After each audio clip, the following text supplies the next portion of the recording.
Hi everyone, welcome back to Bit Forum. And today we have Felix and Yacine from Grateful. And Felix and Yacine, how are you doing? Well, really great. Good job again for today's presentation. Super impressive and really deep tech. I think you nailed it for that. Yeah, No it's worries. great. Look forward to what you guys are talking about today. Great. So let me share my screen. The stage is yours. Thank you very much. So hi, everyone. My name is Felix. I'm the CEO and co-founder of Grad4. I'm with Yacine, my co-founder. Grad4 is a company that optimizes supply chain management. But today we're going to talk about how we applied AI and neuroscience to the manufacturing industry. So to give you a little bit of context, I worked previously at Bombardier Aerospace, and I was in charge of what we call QIR, so quality inspection requirement. And when we had a problem with an airplane in service, we had to do inspection internally and work with all our suppliers to understand what were the problem. But what I've discovered is that the communication tool haven't really evolved. So we use email, telephone, and faxes to send the information, creating a process that is really not optimal. But when creating Grad4 that try to solve that problem, I've discovered that it's well spread all in the manufacturing industry. And just to give you an idea of the size of that industry, it's over 300 billions of dollars just for Canada in the middle manufacturing industry. And if we look at the dynamic of that network, it's a group of buyers that are placing orders to have custom part manufactured, and a group of suppliers that are able to manufacture the part using CNC machine, sheet metal, or welded assembly. And both sides are really fragmented and collaboration is super complex. So this is a good case of a network that can be optimized leveraging artificial intelligence and a network graph theory approach. So I will let my co-founder explain where it came from, his background, and how we did apply that to manufacturing industry. Yeah, hi, everyone. I'm Yacine. I'm the CEO and CTO of the company. And my background is in neuroscience and in machine learning and applying machine learning technique to neuroscientific problem. I do not have a background in manufacturing, actually. So my domain of study was applying machine learning technique to gather more insight about consciousness. Consciousness, here we are. Where is the link between consciousness and manufacturing, right? How do you go from there to there? I always get this question about like how my background is relevant to this problem. And the way we're solving the problem is really similar how the brain is currently studied and how to gain insight and useful tool out of the neuroscientific data. To get from here to here, it's really important to use graph theory techniques along with machine learning in order to get insight from the network and be able to create those predictive tools. So I will take you back a bit about how we got from studying the brain to applying it to manufacturing a problem. If you're an undergrad in neuroscience, you will learn about the brain studied like region by region. So you're going to learn about the Wernicke area for understanding speech. You're going to learn about the Broca's area for production of speech. And it all kind of makes sense, right? But it's a bit of a simplification to take something that complex and boiling down to this region only do this. It's worthwhile, but it doesn't give the full picture because each region is interacting in a complex manner with all the other ones. So for instance, one problem that could arise is maybe an area could be ablated, but you can still have the function that this region was supposed to do because the brain is complex. So in recent days, what happened actually is that instead of studying the brain region by region, the neuroscientific community studied the brain as what we call a connectome. So it's a connectomic kind of approach. So you take each of the region and you study the network. So the interaction between one region to another region. So if you look at the image to the left, it can get pretty complex. So it's hard to say like, yeah, this kind of pattern is doing this. But it's very important because this type of connectomic view of the brain make more sense in why some damaged region doesn't show a severe phenomenon. And this is because this network, the brain, like many other network, is a small world network. And in this type of network structure, weak connection can compensate from some sort of damage that the brain can result. So this is more complex to use this approach, but it gives a better understanding on how it really works. And when it's applied with machine learning and enough cerebral data, you can create some pretty impressive insight and tools out of it. So in my research, what I do is I study consciousness as a graph. So practically what I do is I gather data from people with disorder of consciousness or people going under anesthesia, and I get the EEG data from multiple parts of the brain.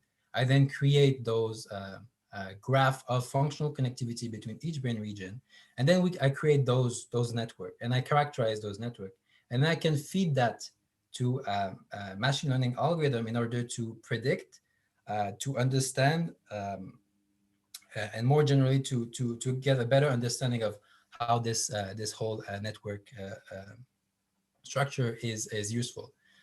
So one breakthrough that we did not long ago was being able to predicting consciousness recovery from the brain network.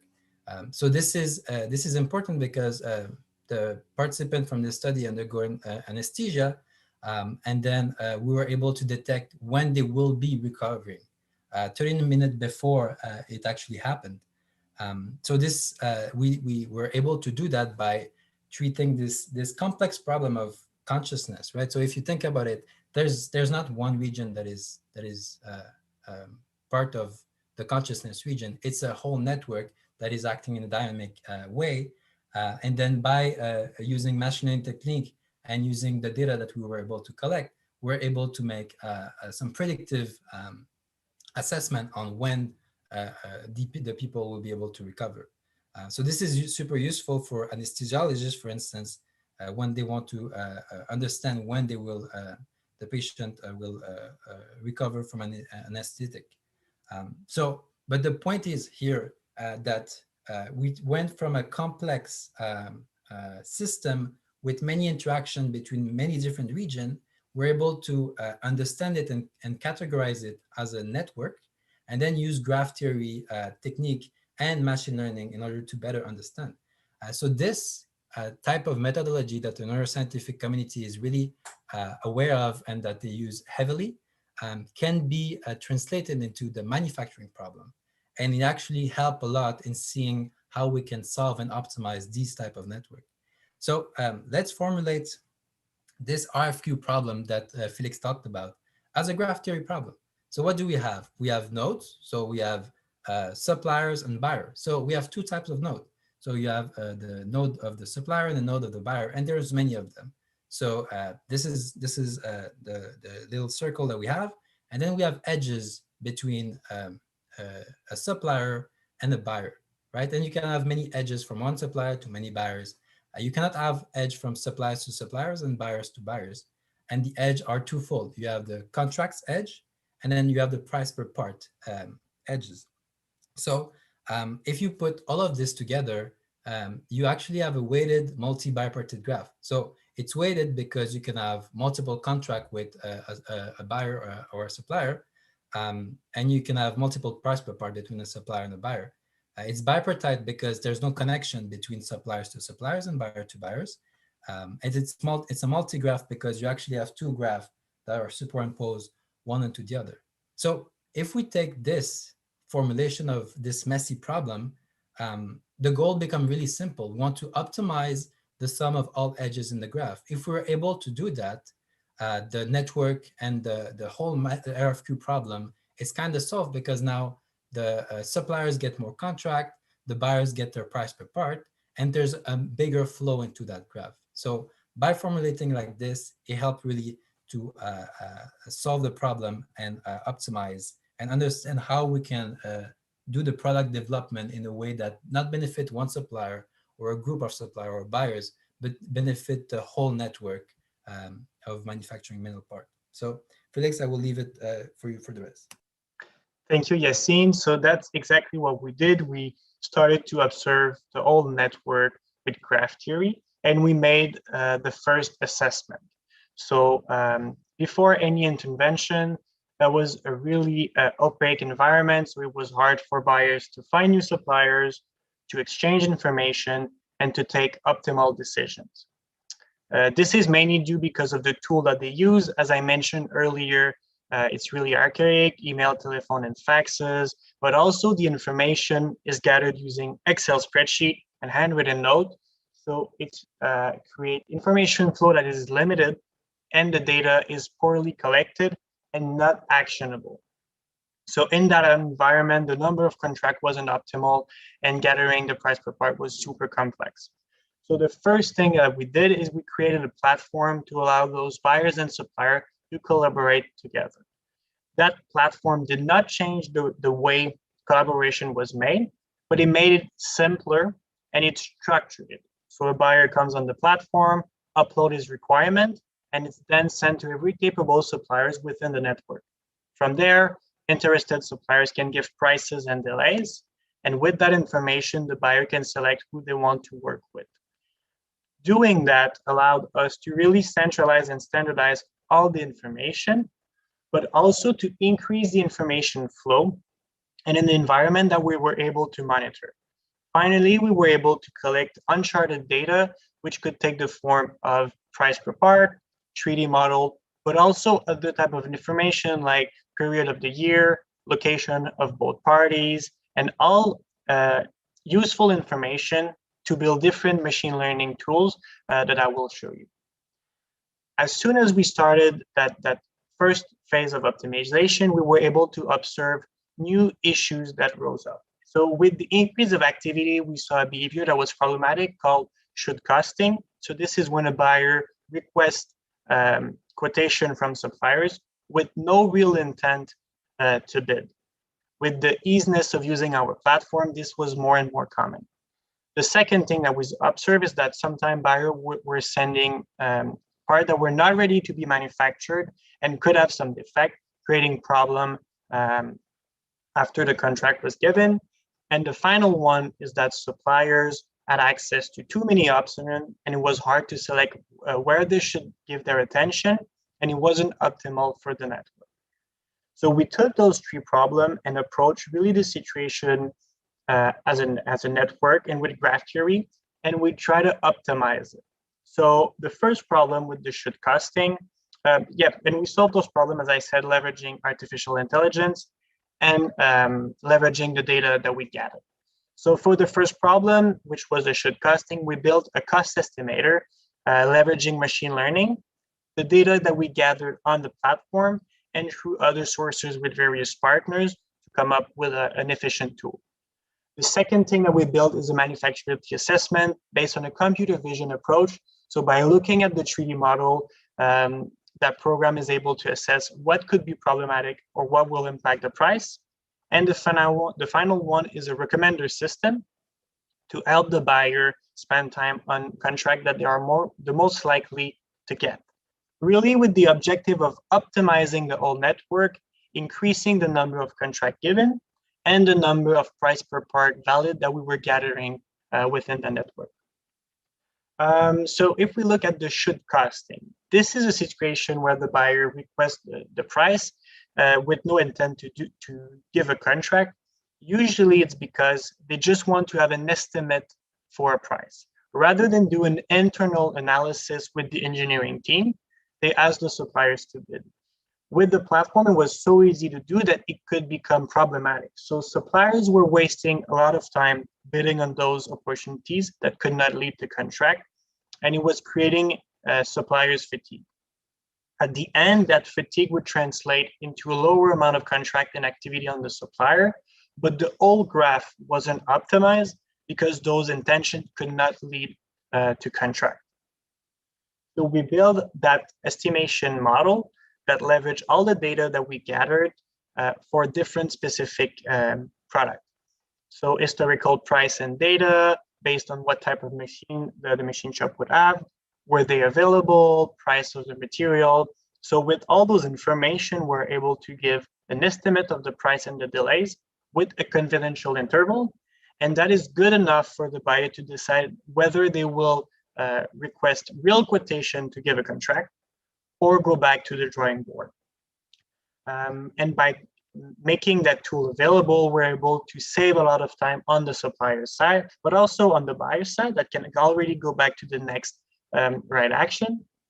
It reduces supplier fatigue because they don't have to bid on those opportunities that are not really serious. And it increased the overall network conversion because, again, that's the real objective. We want the whole network to be as efficient as possible. The second problem that we worked on was the manufacturability challenges. Sometimes a part design is not optimal for manufacturing. For example, it could be a thin wall. So when the tool is manufacturing the part, vibration can tear the material, causing a lot of problem. And then they need to go back into design or repair the part, but it impacts the price and it's super complex. So we really want to avoid that. Typically what happens is when the buyer make the request, the supplier able to identify those problems, but it takes them time and they're not really happy. So again, a lot of back and forth, wasted time that is not optimal. And at the end, it doesn't lead to other contract, or if there's a contract, it leads to problem. So what we build is the manufacturability assessment with a computer vision approach. We're able to detect where will be the problems and how it can impact the prices. Using that information, the buyer can avoid the back and forth and save a lot of time. They can already optimize the design using the proposition made by the algorithm or going back with the engineering team. And at the end, it increases the number of contracts given throughout the network. And every quotation is more meaningful because we know it can lead to a contract. So another great iteration where a network approach allowed us to really solve that problem. And here's an example of how it worked. The problematic areas are highlighted by the software, and from there, action can be. The final one was the recommender system. So suppliers would log in on the platform and have all those available requests. So sometimes a lot of the bids were made on the same request, and we could have over 10 quotation on that request, and it doesn't lead to a higher conversion rate. So what we observe is that we had an uneven distribution of the bids throughout the network, and some of those requests had no quotation while others were overloaded, and the whole network wasn't optimal because we had some contract in areas and it was lacking in other one.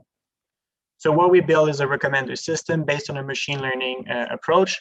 It used historical data of the supplier, what are their preferences, what is their equipment, and what type of need is requested. And based on that, it can recommend what opportunity they should bid on, and it optimizes the distribution of the bid within the network. This leads to a higher conversion rate for the whole network, but also for each individual. So if we take those approach and we push it further, we can imagine an environment where supply chain is optimally managed, and we can create some proximity supply chain, allowing buyers to find the right suppliers within their network, but also create supply chain that are highly resilient. And as we've seen in the previous month, this is something that is becoming super important. But the final point is really to take the optimal decision at any given time, leveraging all the information within the network. So together, we really try to optimize supply chain management by applying our neuroscience and machine learning approach. Thank you. Thank you, Felix and Yacine. I have no questions since I already know your products pretty well. Just out of curiosity, like when you guys started this company, what was your vision actually of this company in 5 years from now? So great question. We started the company officially 2 years ago. And at the time, Yacine and I were working on another project that was optimizing the network of water management. So we always had that network approach. And when we started to work on that opportunity, we saw that it was directly applicable. And the idea was really to create a network that manages itself automatically and can create optimal condition for both sides to have really a win-win situation for buyers and suppliers. Cool. So, and my question was, what do you vision the company to be like 5 years later? So really to apply this throughout the whole manufacturing industry. We are based in Quebec, Canada, but we see that this approach could solve problems all across the world, and not only in the middle manufacturing industry, but that network approach can be applied to other type of supply chain and other bigger problems if we leverage the right data and connect the right user together. Right. And how big is your company now? How many staff have you guys got now? So we have over 600 companies using the platform. Currently, it's a ratio of 400 buyers for 200 suppliers. But what is super exciting is that since we launched the platform last summer, we have a 20% month-over-month growth. And we started to expand outside of Quebec. So we have companies in Ontario and northern USA. Because it's a big problem that a lot of companies are trying to solve. And with a frictionless approach like ours, we have a rapid growth. Great. So I think that's all from me today. And thank you guys for joining us at Deep Tech Forum. And we look forward to see you in the next Deep Tech Forum with more updates. Perfect. Thank you.